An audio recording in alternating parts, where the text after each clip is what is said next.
Hello అండి. ఇవాల్టి వీడియోలో tasty, simple and healthy pizza ఎలా చేసుకోవాలో చూపించబోతున్నాను. జస్ట్ 10 మినిట్స్లో ప్రిపరేషన్ చేసుకొని 15 మినిట్స్లో బేక్ చేసుకొని సూపర్ టేస్టీ ఇంట్లోనే చేసుకోవచ్చు. హెల్తీ ఎందుకంటున్నానంటే మైదా కాకుండా గోధుమ పిండితో చేస్తున్నాను. ఎలాంటి ఈస్ట్ వాడకుండా చాలా సింపుల్గా చేసుకోవచ్చు. బయట ఆర్డర్ చేసే పిజ్జా అయితే 2 లేదా 3 పీసెస్ తినగలం. ఇలా ఇంట్లో చేసుకుంటే ఒక్కొక్కరు ఒక పిజ్జా కంప్లీట్గా లాగిచ్చేస్తారు. అంత టేస్టీగా ఉంటుంది. ఈసారి న్యూ ఇయర్కి బయట నుంచి ఆర్డర్ చేయకుండా ఇంట్లోనే ఇలా ఈజీ హెల్తీగా చేసుకోండి. హెల్త్కి చాలా మంచిది, అలాగే చాలా టేస్టీగా ఉంటుంది. వీడియోలోకి వెళ్ళే ముందు సబ్స్క్రైబ్ చేయండి, లైక్ ఇవ్వండి, కామెంట్ చేయండి, షేర్ చేయండి. ముందుగా ఒక గిన్నెలో 2 కప్పుల గోధుమ పిండి వేసుకోవాలి. తగినంత సాల్ట్ కూడా వేసుకోవాలి. 1/2 టేబుల్ స్పూన్ అంత బేకింగ్ పౌడర్, 1/2 టేబుల్ స్పూన్ చక్కెర, 1/2 టేబుల్ స్పూన్ బేకింగ్ సోడా వేసుకోవాలి. ఇదంతా వేసుకొని 1 కప్ కర్డ్ వేసుకోవాలి. ఇదంతా బాగా కలుపుకోవాలి. ఇలా అంతా కలుపుకున్న ఈ పిండిని ఇలా చక్కగా బైండింగ్ అవ్వాలి. ఒకవేళ మీకు బైండింగ్ అవ్వకపోతే ఇంకొద్దిగా పెరుగు వేసుకొని కలుపుకోవచ్చు. కొద్దిగా నీళ్లు వేసుకొని బాగా ఒత్తుకుంటూ కలుపుకోవాలి. ఇలా బాగా ఒత్తుకుంటూ కలుపుకోవాలి. అప్పుడు పిజ్జా మనకి సాఫ్ట్గా చాలా బాగుంటుంది. ఇలా కలుపుకున్న ఈ పిండి ముద్దని 15 లేదా 20 నిమిషాలు రెస్ట్ ఇవ్వండి మూత పెట్టేసి. 20 నిమిషాల తర్వాత చూడండి, ఇందులో బబుల్ ఫామ్ అవుతాయి. మనం ఇందులో బేకింగ్ పౌడర్ వేసుకున్నాం, బేకింగ్ సోడా వేసుకున్నాం కాబట్టి ఇలా బబుల్ ఫామ్ అవుతాయి. అప్పుడు బాగా పిండి బాగా సెట్ అయిపోయిందన్నమాట. మరొకసారి ఇలా బాగా నెమ్మదిగా ఒత్తుకోవాలి. ఇలా ఒత్తుకున్న ఈ పిండిని 3 భాగాలుగా చేసుకోవాలి. మనం చపాతీకి అయితే చిన్న ఉండల్లా చేసుకుంటాము. వీటికి మీడియం సైజ్ కొద్దిగా పెద్దగానే ఉండాలి. ఇలా కట్ చేసుకొని పక్కన పెట్టేసుకోవాలి. స్టవ్ ఆన్ చేసుకొని ఇలాంటి కడాయి లేదా డబ్రాలో ఇసుక వేసుకోండి. ఇసుక కొద్దిగా ఎక్కువగానే వేసుకోండి.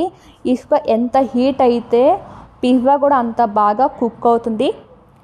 ఇలా మధ్యలో రింగ్ పెట్టేసి మూత పెట్టేయండి. అది హీట్ ఎక్కుతూ ఉంటుంది. దాన్ని పక్కన పెట్టేసి పొడి పిండి వేసుకొని ఈ పిజ్జా పిండి నెమ్మదిగా జాగ్రత్తగా ఒత్తుకోవాలి.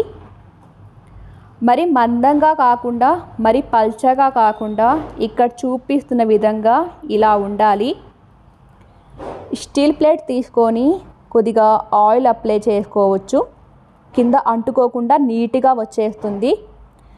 దాని మీద ఇలా పిజ్జా పిండి వేసుకొని ప్లేట్ ఎంత ఉందో అంత ఫింగర్స్తో జాగ్రత్తగా ఇలా ఒత్తుకోవాలి. ఇలా ఒత్తుకున్న తర్వాత 4 స్పూన్ తోటి ఇలా హోల్స్ పెట్టుకోండి. ఇంకా దీని మీద 1 tablespoon minus, 1 tablespoon tomato ketchup, 1 tablespoon Schezwan వేసుకోండి. షాజ్వాన్ వేసుకుంటే చాలా బాగుంటుంది. ఇది సూపర్ మార్కెట్లో బయట దొరుకుతుంది మనకి. ఇదంతా ఈక్వల్గా నీట్గా ఇలా స్ప్రెడ్ చేసుకోవాలి. నెమ్మదిగా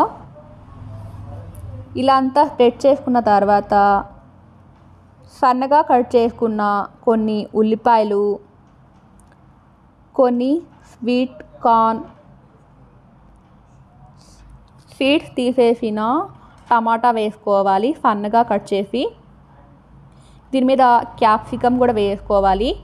మీకు ఇంకా ఏమైనా వెజిటేబుల్స్ కావాలంటే వేసుకోవచ్చు. నా దగ్గర అవే ఉన్నాయి కాబట్టి అవే వేసుకున్నాను. ఇంకా దీని మీద చీజ్ వేసుకోవాలి. చీజ్ ఎంత వేసుకుంటే అంత టేస్ట్గా ఉంటుంది. చాలా బాగుంటుంది. మీకు నచ్చితేనే వేసుకోండి. ఇలా అంతా ఈక్వల్గా వేసుకున్న తర్వాత దీని మీద హాట్ చిల్లీ ఫ్లేక్స్, ఇంకా ఆర్గానో స్పైసీ స్ప్రింక్లర్ వేసుకోవాలి. ఇది బయట మనకి సూపర్ మార్కెట్లో దొరుకుతుంది. ఇంకొద్దిగా ఆయిల్ అప్లై చేసేసి ఇలా రెడీ చేసుకున్న తర్వాత ఇసుక కూడా హీట్ ఎక్కిపోయింది. ఈ ప్లేటు కరెక్ట్గా మధ్యలో సెంటర్లో వచ్చినట్టు పెట్టుకోండి. చేతులు కాలుతాయి, జాగ్రత్త. మంట మీడియం ఫ్లేమ్లో పెట్టుకోవాలి. 20 నుంచి 30 నిమిషాల వరకు టైం పడుతుంది. స్టవ్ మీద కొద్దిగా లేట్ అవుతుంది. చూడండి, కుక్ అయిపోయింది, రెడీ అయిపోయింది. చాలా చాలా బాగా వచ్చింది. వేడి వేడిగా తింటుంటే ఎన్ని తింటున్నామని చెప్పి లెక్క లేకుండా ఆ పీసెస్ అన్నీ లోపలికి అలా జారిపోతాయి. చాలా చాలా పర్ఫెక్ట్గా వచ్చింది. మీరు కూడా తప్పకుండా ఇలా ట్రై చేయండి. గోధుమ పిండితో చేస్తున్నాము, ఈస్ట్ లేకుండా క్విక్ అండ్ ఈజీగా చేసుకునే రెసిపీ ఇది. న్యూ ఇయర్కి ఇంట్లో స్పెషల్గా ఇలా ట్రై చేయండి, చాలా బాగుంటుంది. బయట ఫుడ్ అస్సలు మంచిది కాదు. బయట కొనాలంటే 400-500 అయిపోతుంది. అదే మనం ఇంట్లో ఇలా చేసుకుంటే అందరూ తృప్తిగా హ్యాపీగా ఎంజాయ్ చేయవచ్చు. చూసారు కదా, అంతేనండి.